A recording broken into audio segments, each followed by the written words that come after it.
Thank you. Thanks, Elizabeth, for that nice introduction. And thanks to Heart and Stroke for the invitation, and hello to all of you online. I have, my slides are not moving, Elizabeth. You can just click on them and they should start to move. Okay, there we go. I have no disclosures in relation to this presentation. And the only thing I want to mention in relation to conflict of interest is that the Aphasia Institute is a not-for-profit charity that does sell some of the training and resource products that I'm going to be mentioning in this webinar. I have 3 goals for our talk today, and the outline is going to follow very closely on these. The first is to describe the fundamental way in which aphasia impacts stroke care and our ability to comply with many of the stroke best practice recommendations here in Canada, in essence, why you should care. The second is to introduce SCA, or Supported Conversation for Adults with Aphasia. And the third is to share CAMS, which stands for Communicative Access Measures for Stroke. And this is a new, free online, system-level quality improvement tool that you may find useful to identify gaps related to communicative access and stroke. So let's get started. And I'm going to start off with the words of someone who is really in a position to talk about stroke and aphasia from the inside. Camilla, a retired social worker, who has spoken to us extensively about her hospital experience. Camilla is now a member of the board of directors at the Aphasia Institute, and she also contributes to an advisory group on stroke education and resources. But these are the words that she used to describe her hospital experience. And I just want to add that you don't have to scratch very far beneath the surface to induce a real teary situation. Camilla will often dissolve in tears when she talks about this, even though it is many years since she was in hospital. So let's look at what she said. It was just complete chaos. I was in shock. I felt like I suddenly didn't know who I was anymore. I had the words in my head, but I couldn't figure out how to get them out. It was pure fear. I know they meant well, but I was completely overwhelmed. It was talk, talk, talk. That's an important one. And I couldn't make sense of it, and I couldn't ask questions. I felt quite hopeless and like I was the only one who believed in me.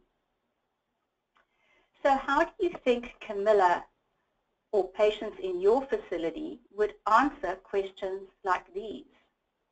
How were you treated at, and fill in the name of your own stroke unit or your own facility? Were staff sensitive? Did you get to give your answer? Could you make your own decisions? And I'm going back to this slide. You see that the example here is a very concrete one. This is also very concrete about medications, but of course these conversations could be about much more complex issues. And what would your patients with stroke and aphasia say that you had to improve? Would it be about more respect from staff? Would it be wanting to be treated as a competent person? Would it be some help with getting information or giving answers? What do you think people would say? These are really important questions, and the answers are directly related to patient experience. Not only patient experience, but also to the quality and outcomes of stroke care in Canada. So patient experience is a big buzzword now in healthcare, and the Beryl Institute, which I can recommend to you as a site who they are specialized with patient experience, they define it as follows: the sum of all interactions shaped by an organization's culture that influence patient perceptions across the continuum of care. The Beryl Institute, when they talk about the role of communication in patient experience, call it the top behavioral priority. The reason is that communication is the actual vehicle through which the patient experience is delivered. We all want engaged patients, which means that patients need to feel listened to. And we all want activated patients, which means that our patients have to understand our care plans and other information. So what are we able to do about this at an individual level or at a system level? Well, I think we need to begin by really understanding the true impact of aphasia.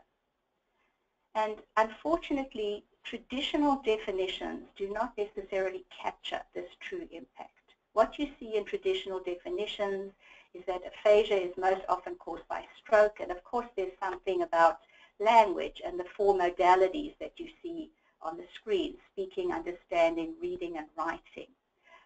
Just as an aside, I am not talking today about types of aphasia. All that we need for our purpose today, for the purpose of this webinar, is just to think in terms of two main categories. Number one, problems with expression, and this can include writing, or problems with comprehension or understanding, including reading. So what do I mean by an impact definition? This is one that we have created, and it expands the traditional elements in two ways, two key points. The first one is that aphasia masks inherent competence. This means that people with aphasia are often perceived as less than competent, and in fact people with aphasia tell us that one of their biggest fears is being thought of as stupid. The second point is that aphasia has its most dramatic impact on conversational interaction, meaning talking and understanding. Of course, it does also affect the ability to read and write, but the most dramatic impact is on conversational interaction. So what does that mean for us? Well, what it means is that every single relationship, every single role, and almost every activity is at huge risk when you have aphasia, including in the stroke world. So relationships can include the relationships, your relationships with patients, relationships with the stroke team, with aphasic patients. What about roles? Not only our roles, but the role of the patient. Just think about the patient's rights and responsibilities that you see on flyers all across our hospitals.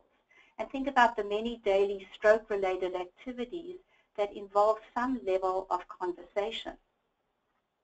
But when you think about aphasia in terms of impact, there are two main areas of intervention. The first one is what we do for the individual patient with aphasia and their family. So this is usually the role of the SLP. But what we're talking about today is what we do at a system level. And what we do at a system level is focused on increasing access and reducing language barriers to stroke services. This involves all of us, and it goes far beyond the speech-language pathologist. I'm going to present to you a very simple way to think about communicative access in relation to desired outcomes. And this schematic is, the acronym for it is FROM, a framework for outcome measurement. If you think about a successful outcome in the middle, say successful life with stroke, let's use this to talk about an example that might be easier to understand before we talk about communication. If you've got someone with a physical problem after stroke, so at the bottom in that impairment level, you'd have someone who can't walk, for example. At the top, their ability to participate would be impacted. They wouldn't be able to get out, they wouldn't be able to go to places. If this happened over a long period of time, there might be an impact on how they feel about themselves, that domain, that circle on the right. The thing is that we can do something about participation and how people feel by intervening in the circle on the left, the one called environment. And things that we can do here is we could provide a wheelchair or a walker and a wheelchair ramp. So what does this mean when we talk about aphasia? Well, exactly the same thing. The language problem is right at the bottom. It has a huge impact on the ability to participate, including participation in healthcare, but we can make a big difference by what we do in the circle on your left, the environment, the communication and language environment. And that's really what we're talking about today. There are many of us in Canada who've actually been thinking about stroke and aphasia for quite some time. You see the team here comes from across Canada with some international representation. And the biggest achievement really of this group to date has been input that the team gave to the new stroke and aphasia best practice recommendations in the project that Elizabeth mentioned in her introduction. CIHR planning grant supported this project. In addition to the 9 new recommendations, that CIHR grant enabled us to have a meeting of people from across Canada, stroke experts, aphasia experts, including people with aphasia. And at this meeting, we decided on 3 priorities as part of a knowledge exchange project. So these are the 9 recommendations. Obviously, I'm not asking you to look at those now, but you can look them up on the Heart and Stroke website. And I want to move straight on to the priorities, the 3 priorities, and I've taken the liberty of adding 1 more. So priority number 1 is the need for training about aphasia and its impact. Number 2 is learning how to support healthcare conversations. And in this best practice recommendation, supported conversation is specifically mentioned. And the 3rd one is a focus on family, which I'm not talking about today, but is critically important. The one I've added is a real common sense recommendation, which is that all information for use with patients with aphasia should be available in aphasia-friendly format. These recommendations are also in line with international best practice recommendations for aphasia. If you're interested, you could look at the Aphasia United website. So we've talked about best practices, and now I'm just going to spend a minute or 2 talking about things to not do, things to avoid. The first one is to think about aphasia as an additional extra add-on, something to do if there is time, something to do if there is money.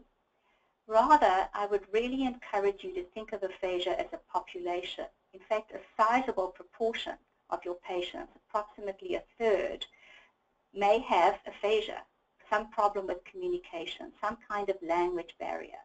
And the implication for all of us is that compliance with any best practice recommendation that involves communication is going to be significantly reduced, and in some cases even not possible. Another mistake, something else to avoid, is giving a message of no hope. So here's an example of something that was said to the family member of one of our clients here at the Aphasia Institute. So this particular man is now living at home and participating in a community program. But what they were told, what she was told, the wife was told, is this is a shell of a man. He's never coming home with you. You should transfer him to a long-term care facility. What I can tell you is that those of us who work in community settings where appropriate support is provided to people with aphasia and families see many examples of living very successfully with aphasia, despite the bleak prognosis that's given in the early days. The truth is we don't always know. One of the things that we do know is that aphasia continues to improve long past the 3-month period that people are often told about, or the 6-month period. So bear that in mind. So coming back to that impact definition and reminding you that aphasia has an impact in 2 major areas. It masks competence and it affects the ability to participate in conversation. Let's think about who needs to communicate and what we need to communicate about. Well, it's all of us who need to communicate. It's certainly the core interprofessional stroke team and many other professions, and maybe some of you are online today. And what is it about? Well, the topics range from essential concrete issues, things like continence management, falls prevention, medications, diabetes, to complex issues that are really important, things like advanced care planning and palliative care recommendations. Here is a way to think about it. If we say that conversation is so important, what goes into it and what do you need? So we sometimes talk about this as a conversational equation. And when we think about successful conversation, we include the skill and attitude of the speaking partner. That's all of us. This is something in our control. We can get training, we can practice. What about appropriate resources, pictographs and other resources? This is also in our control. What is not in our control is the skill and attitude of the person with aphasia. And this, in my opinion and the opinion of many of my colleagues, should be an essential part of rehab for the person with aphasia. But certainly the first two are in our control, and we're going to be focusing on those today. Because what we want to do is we want to move from this scenario, and many of you may have seen our very well-known Jerry series, and what you're seeing here is some snapshots from a pre-training video. And as you can see, we have the opposite of an engaged conversation. We have someone with aphasia who looks upset and completely disengaged. And if you look at the bottom, we have a very disengaged communication partner, a young doctor in this case. And we want to move from that scenario to this one, where you have an engaged person with aphasia and an obviously engaged doctor. The only difference in these two slides is training that was given to the doctor. There was no intervention at all done with Jerry, the person with aphasia. So why is all of this relevant for us? And why is it relevant at all stages? It's because without being able to communicate with our patients and provide accessible information, the fact is that none of us can comply with many of our best practices, including basic things like explaining the problem and explaining what's going to happen next. And this brings me now to supported conversation. Now we've talked about why you should care. Let's talk about one potential solution, SCA. Supported conversation is an evidence-based method with the original RCT done many years ago. What we found in that original RCT is that it is possible to train people. There is evidence to show that there's a significant change in a skill of a conversation partner when you provide training. But more important was the fact that there is evidence that when the speaking partner knows how to support conversation, the skill of the person with aphasia changes and their ability to participate in conversation changes. You saw that in that very dramatic difference in those two slides, the two Jerry slides that I showed you just a minute or two ago. So since that early RCT, there have been quite a few additional studies, and these have been captured in a systematic review. The references are here, and if you would like more detailed references, please feel free to contact me, and I'll be happy to share those with you. So the reminder again about this slide, the AFROM slide, is that SCA fits right into that domain on the left, communication and language environment. That is where we are intervening to cause a change in the ability of people with aphasia to participate in their health care. Two things that are important for you to know about SCA. The first is that it is designed for patients who know more than they can say. In other words, people who are inherently competent. The second is that in order to use SCA, the person with aphasia needs to be able to indicate yes, no, or don't know in some way. It doesn't have to be verbally at all, but in some way they do need to be able to indicate this. And you may need an SLP to help out with establishing a yes-no, some kind of a consistent yes-no. Supported conversation has two main things that you need to remember, two main buckets, I often call them. The first is acknowledging competence, and this is techniques to help patients feel as though they're being treated respectfully as intelligent adults. And the second is revealing competence, techniques to get and to give accurate information. We often represent these in the old-fashioned doctor's black bag, where the handle is acknowledging competence. You can't pick the bag up without that handle. So if you're only going to do one thing, do that. And then the handle enables you to pick up the bag, which includes the revealing competence, the actual interactional skills which allow you to exchange information. Let's talk first, though, about acknowledging competence. And the question, the reminder that I'm giving you, the question that you're asking is, are you treating the patient or client respectfully as an intelligent adult? You can do this implicitly by speaking naturally with normal loudness and using an adult tone of voice. You want to avoid being patronizing at any cost. You want to speak slowly, but at what we call a slow normal rate.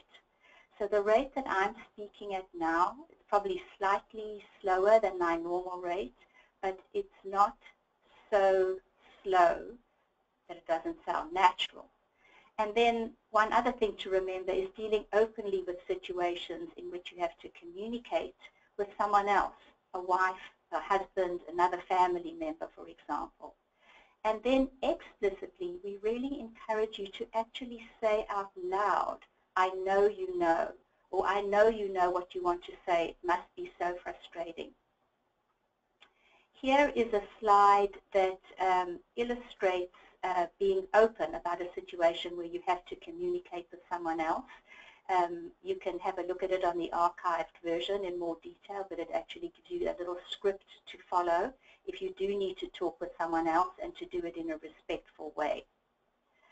When it comes to revealing competence, there are only 3 points that you have to remember. So there are 2 big buckets under SCA, acknowledging competence and revealing competence.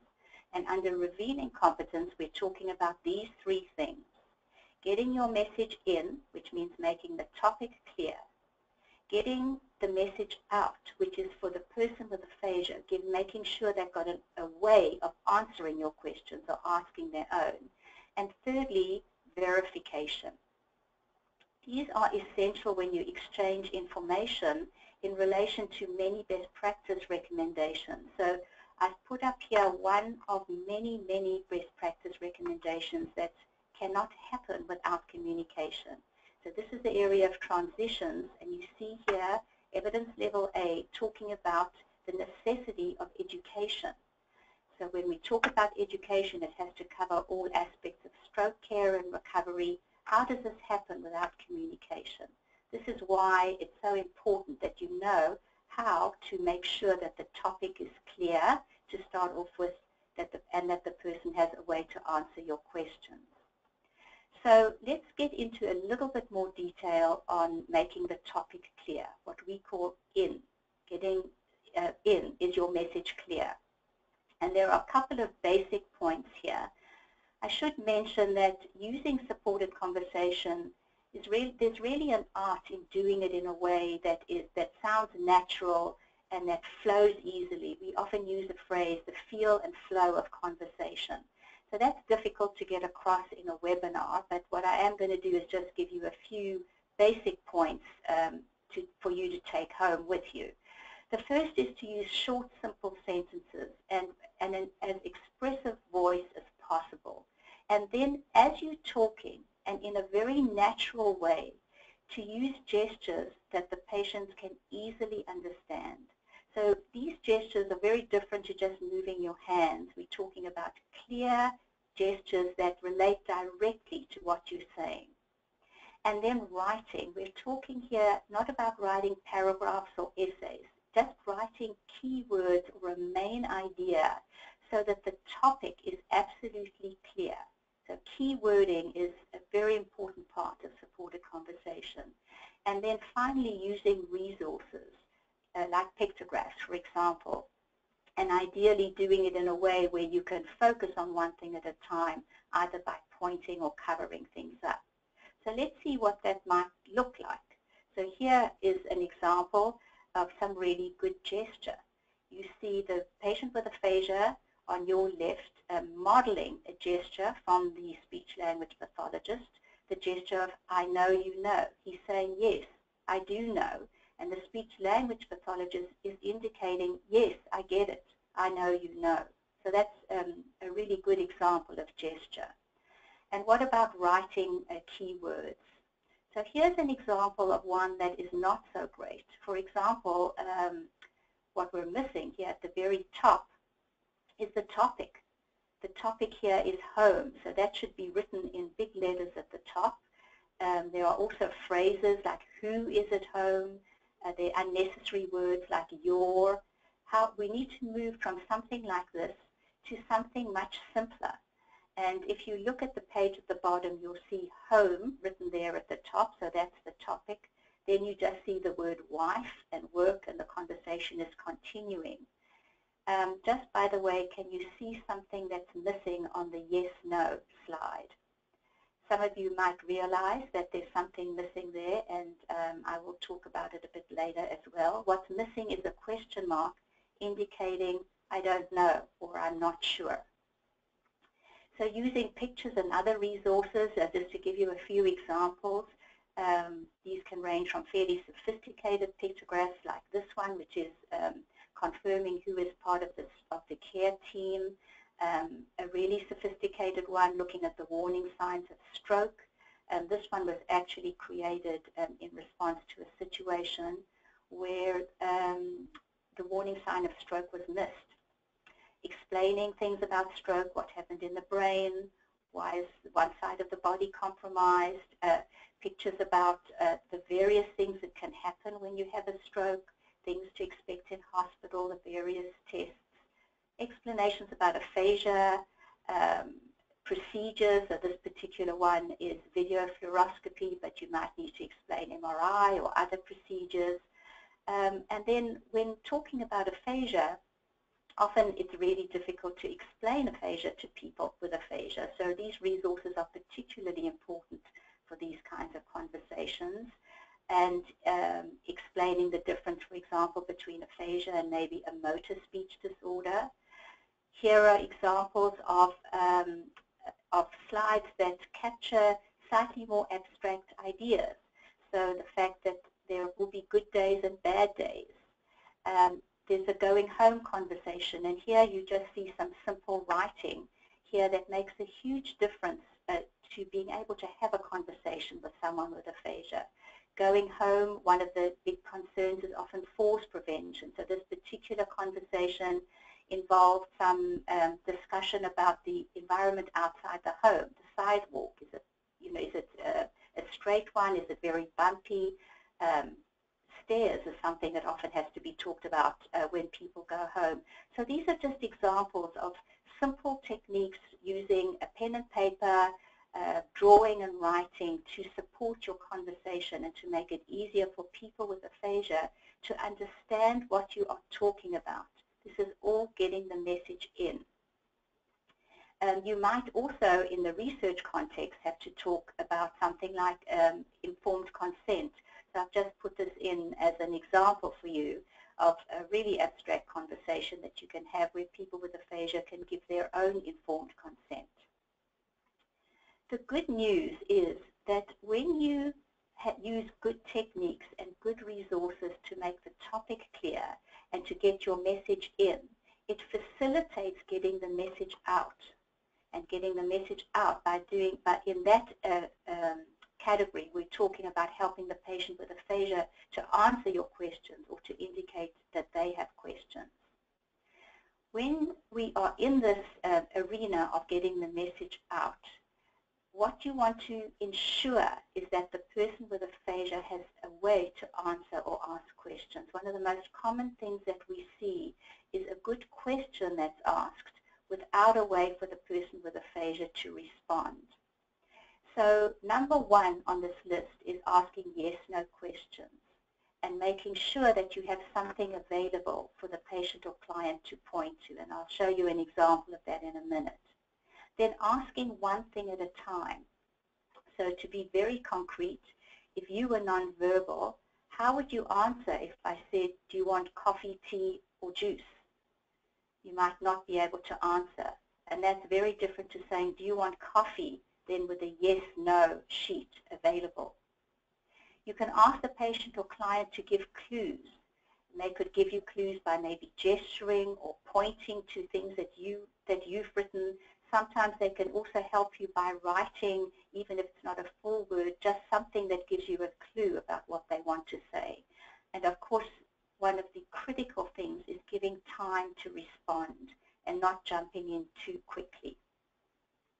So here is a resource that we've created, a yes-no resource, and there you see that question mark that's so important to include. You don't have to use anything as fancy as besides your pen and paper, or preferably a marker and paper, can really do the job. So here you see an example of the speech-language pathologist asking the person with aphasia if he can write or draw anything to give a clue, and he's starting to do that. These are the very same slides I showed you for getting the message in, making the topic clear, but now you'd be asking the person, can you point or show me, have any of these happened to you? Or if we were talking about aphasia, are any of these difficulties ones that you're experiencing? Again, can you point or show me? And I'm not going to go through these in detail. The last thing I want to talk about in terms of revealing competence, remember we said in, out, and verification. So this is the third one, verification, which is one of the signature features of supported conversation. The question that you're asking here is, have you checked to make sure that you have understood? And what you will do here is to summarize slowly and clearly what you think the patient or client is trying to say, ideally accompanied by some written keywords and gesture. You will know when you are verifying because you will hear a very characteristic, what we call carrier phrase. It will be something like, so let me make sure I understand, or so let me see, you said X and Y. Here is an example, a summarization sheet for conversation, and you wouldn't just present this to someone with aphasia, you would talk through it, and as you went through, you would point one by one at the items that you have summarized for the person. And what this does, it enables a person with aphasia to have something to refer back to, because when you don't have language, it's one of the biggest losses, the fact that you can't refer back to a conversation or ask a question that only occurs to you later. Here are some examples of resources that you might find useful in making the topic clear and helping the person with aphasia get their message out. There's a resource on what is aphasia. There are various profession-specific resources that are available to you, including one called Talking to a Speech-Language Pathologist. There's still a lot of work to be done in reducing language barriers to information. So I've chosen a particular best practice here, secondary prevention, which is really important and a priority for the stroke population, and something that we are supposed to be doing, to be addressing. It says here health promotion efforts that contribute to the prevention of stroke in all communities must be established.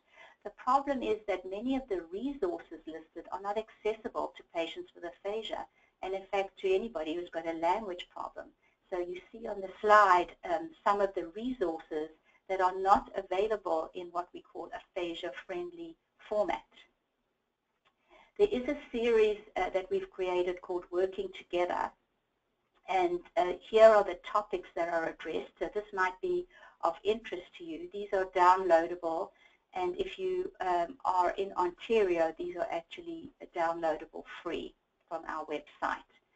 You might also get really creative and do your own thing and create your own pictographic resources. We have a searchable database of individual images that you might want to look at. It's called Participix. But you could just go online and do your own search for useful images from other sites. There are many, many such images available for you to use. I'm going to wrap up with a section on evaluation and benchmarking because it's really important for us to take this into consideration. First, the evaluation of your own skill as a conversation partner, and then evaluation at a system level. How is your hospital or stroke team doing? So talking first about your own skill as a conversation partner.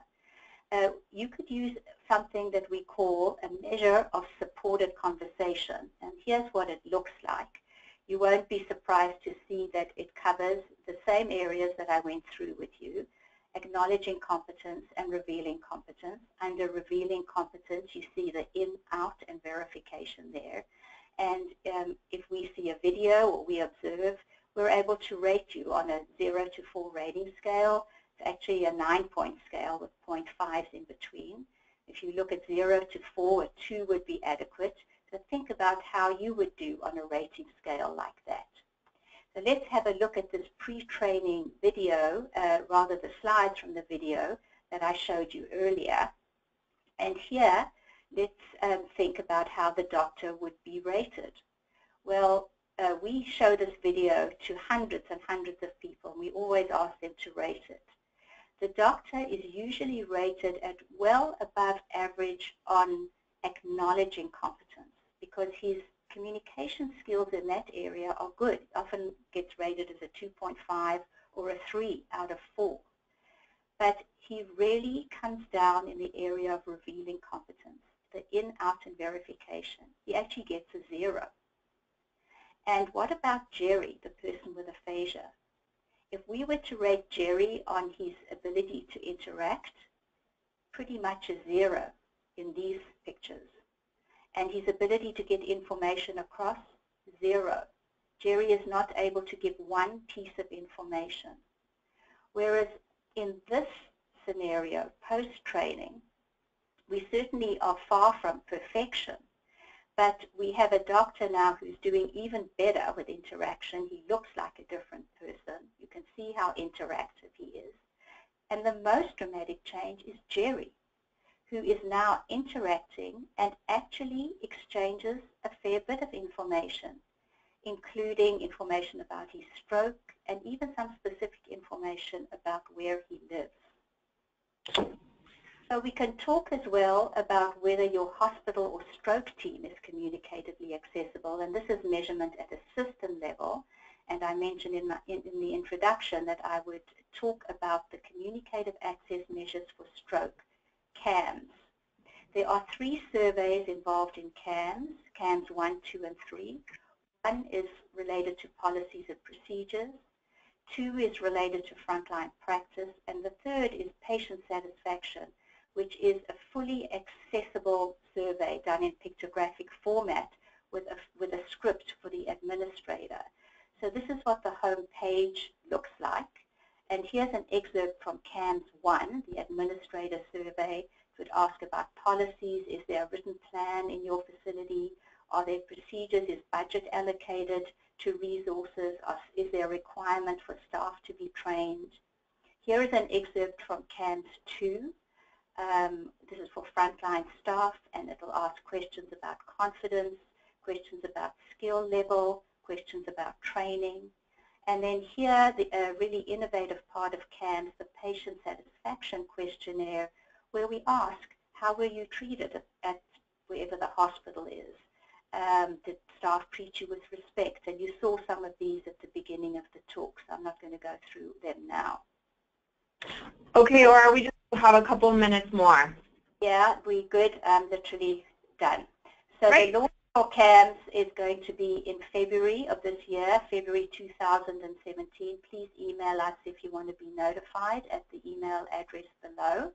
And here are the take-home points. The most important is don't give that message of no hope. The second thing, if you're only going to do 2 things, is find a way to get some training in how to support conversation, particularly in how to acknowledge competence, but also how to reveal competence, learn how to do the in, out, and verify. Use pictographic resources. If you do nothing else, they do make a difference. And then invest in system change to impact quality by using CAMS or some similar tool, by putting policies and procedures into place top down. So thank you, and I'm handing now back to you, Elizabeth. Great. Thank you so much, Aura, for that great presentation. If people just want to send in their questions through the questions box on your GoToWebinar panel, we do have a couple questions coming in, so we'll jump right into it. Do you ever recommend supported conversations with aphasia for family members who are living with individuals with aphasia, or primarily for healthcare professionals? Supported conversation is useful for anyone who needs to communicate with someone who has aphasia. However, the way that you do the training would be different. The rationale is different, the amount of technical jargon is different, and certainly at the Aphasia Institute we include training for family members as part of our introductory program, and many speech-language pathologists include family members when they do training. You might want to look up the work of Rivasor and Peters, who's done some work with couples or dyads using some of the supported conversation methodology along with adult education methods. But that would be a yes. Great, and a lot of people are asking if the slides can be made available or recording. So the slides won't be available, but we do provide a recording, and we'll send that out with the evaluation link, and it will also be available on the Stroke Best Practices website on the webinar resource page. So that's how you can access a copy of today's presentation, and then as per what Horace had said, a lot of the resources are also on the Aphasia Institute website. Our next question here, will you please repeat the website address for CAMS? Let me just go back to that. It's CAMS, C-A-M-S, at aphasia.ca. Great, thanks. And why is there a cost for the Aphasia Institute resource materials in provinces outside of Ontario? Is there a way to access them for free of cost at all? We, at the moment, have to operate on a cost recovery basis because we get no funding for this work that we do. The reason that it's free in Ontario is that particular series was funded by the Ministry of Health in Ontario. We are doing our best to try and obtain the funding that would allow us to give away as much as possible. Great, thanks. Is there any research or monitoring being done on compliance within stroke teams in Canada on the best practice recommendation that all staff working with stroke teams be provided with SCA training? This is a real gap area, and for whoever's asking that question, I'm hoping that you may be motivated to do some of this research. There are little pockets of research happening. There's some research in terms of implementation happening here in Ontario with the Toronto Stroke Network. You might want to contact them about what they're doing. We are currently initiating a project looking at acute care and what kind of training needs to happen there. But this is an area that is really in need of research. So please contact me if you have ideas and we have any opportunities to do this.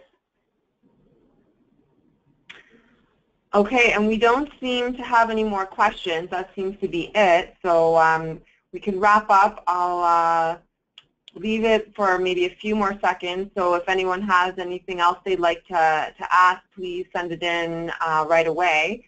And someone's just asked if there are courses available for caregivers and if there's a cost associated with them. People should just write to us because we can let you know what we have available here, but there are also many people who we have trained who are working outside of the Aphasia Institute, certainly across Ontario, other parts of Canada, and people using methods similar to supported conversation. So if you get in touch with us, we can try and help you access someone who can help with this kind of training.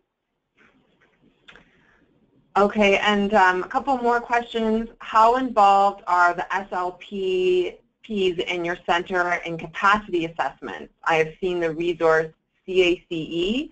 I wonder if your center is using this.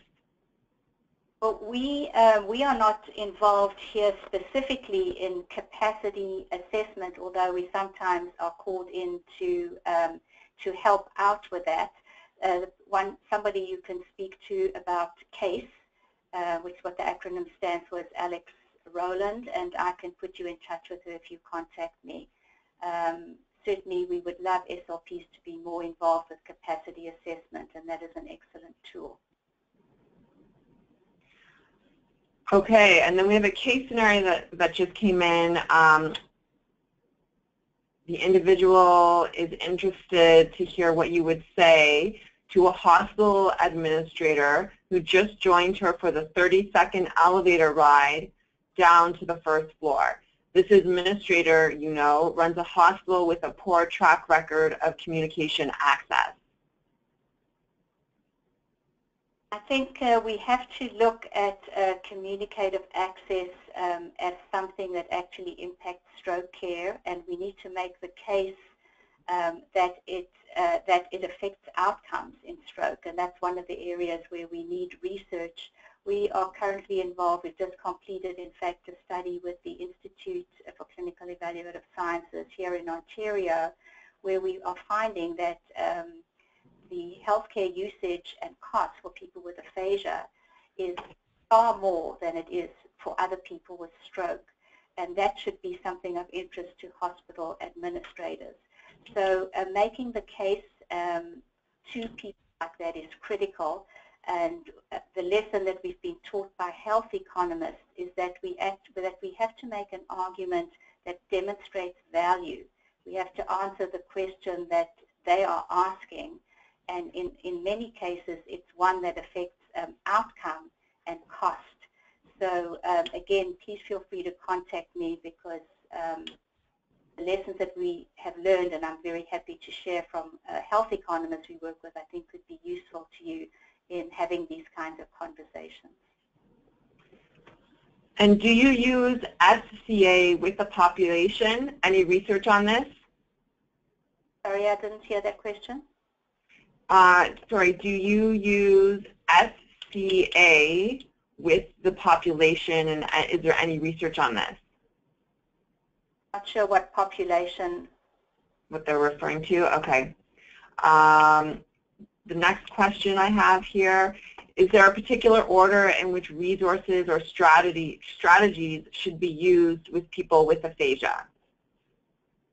If you're talking about the order of supports that you use, we generally recommend going from the most natural, so less is more. If you can get by with just talking and simplifying your talk, that's what you'd use.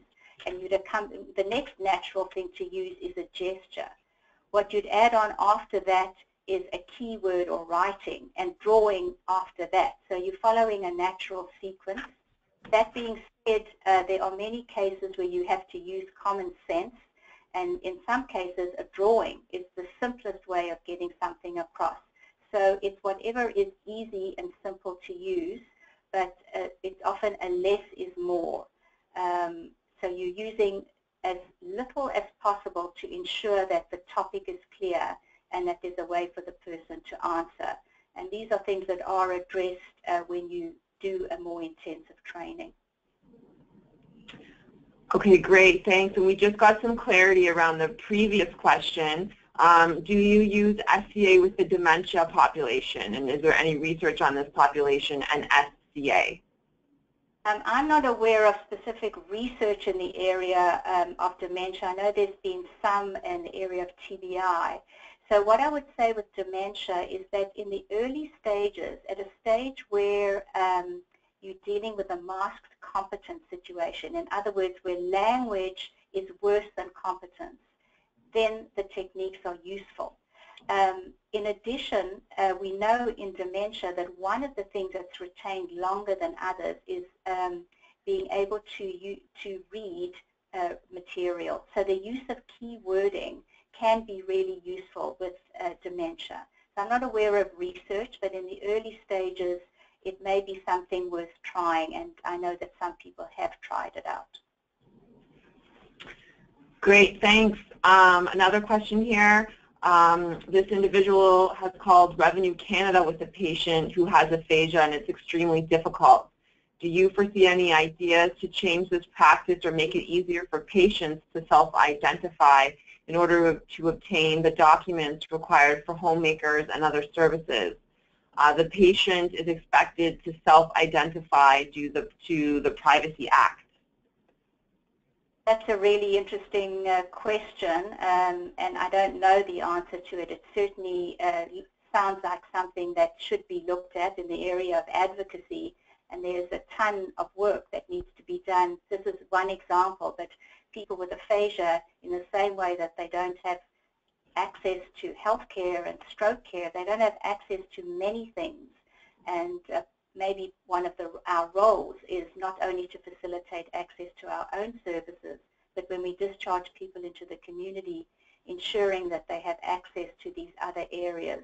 So I think it's something that's really worth pursuing, and I wish I had a simple and good answer, but I don't.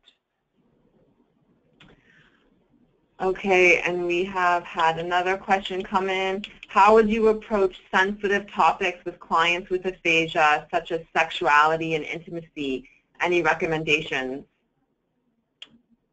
This is something that certainly has come up for us at the Aphasia Institute, and in fact it was so important that we actually created a resource on it around sexuality and intimacy that's fairly explicit, a resource for having this discussion. So it can be addressed, it should be addressed, and often when someone, particularly when the aphasia is severe, you do need the support. So you might want to have a look at that resource, which we created in conjunction with some expertise, some medical expertise. So feel free to contact us about that. Great, and another question. We have limited SLP resources and find that other staff are very quick to recommend the use of iPads to assist with communication. Do you have any comments on this? Now, iPads can be great as long as the information is accessible. So I don't think anything replaces that one-on-one conversation for certain kinds of things that have to happen. But using technology, iPads certainly in the rehab field is becoming more and more popular, as most of you know, can certainly fill a huge gap there in terms of exercises and speech exercises and working on the language impairment. In terms of communication back and forth, often you need the actual conversation accompanied by information or pictographs on an iPad. One of the things that we are trying to seek funding for right now is putting some of our resources, pictographs, onto an iPad so that these can support conversation. But if you're able to do that and you have iPads available, you certainly could use them to support a conversation. Okay, and do your techniques differ with clients having acquired brain injury? Well, our expertise is with aphasia. So the way that we often answer it is to the extent that you're dealing with a problem where you've got an issue of masked competence. In other words, language is compromised. Language is compromised, but the person is inherently competent. You can use these techniques. So you could use some of the techniques with someone even who's got a motor speech disorder, for example, but they're not going to need a ton of help with getting the message in. So it's an answer that is maybe frustrating, but it depends. It depends what that acquired brain injury is, what the language problem is, and is there a problem with understanding, is there a problem just with expression. But depending on what that is, certain of the SCA techniques could be useful. In fact, they can be applied in many situations where there are language barriers.